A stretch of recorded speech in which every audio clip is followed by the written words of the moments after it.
Champions লিগের round of 16-এর প্রথম লেগে ফেভারিট হয়ে লিসবনে পা রাখে বার্সেলোনা। তবে স্তাদিও দা লুজে কারা ফেভারিট তা পুরো ম্যাচ জুড়ে হারে হারে টের পায় হ্যান্সি ফ্লিকের দল। বার্সা গোলরক্ষক শেজনি ও স্ট্রাইকার রাফিনার কল্যাণে এদিন অঘটনের হাত থেকে রক্ষা পায় কাতালান ক্লাবটি।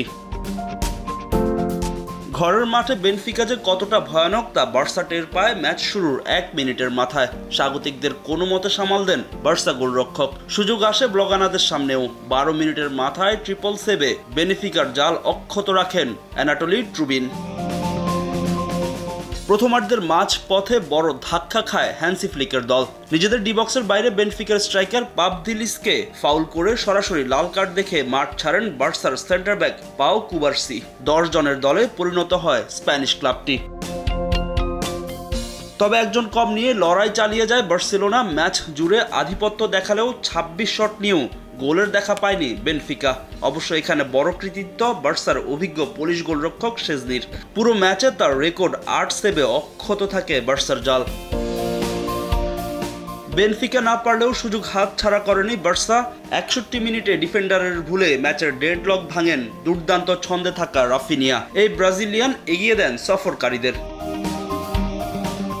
শেষ পর্যন্ত রাফিনিয়ার ওই এক গোলেই 10 জনের দল নিয়েও জয় নিয়ে মাঠ ছাড়ে হ্যান্সি ফ্লিকের দল। এক গোলে এগিয়ে থেকে নিজেদের মাঠে সেকেন্ড লেগ খেলতে নামবে বার্সেলোনা। অন্যদিকে রাতের আরেক ম্যাচে ফেইনুর্ডকে হারিয়ে নগর প্রতিদ্বন্দ্বী এসি মিলানের বিদায়ের প্রতিশোধ নিল ইন্টার মিলান। নকআউট পর্বে চমক দেখিয়ে চ্যাম্পিয়ন্স লিগের দ্বিতীয় সফল দল এসি মিলানকে বিদায় করেছিল ফেইনুর্ড। তবে রাউন্ড অফ 16-এর প্রথম লেগে ভাগ্য সঙ্গী হয়নি ডাচ ক্লাবটির।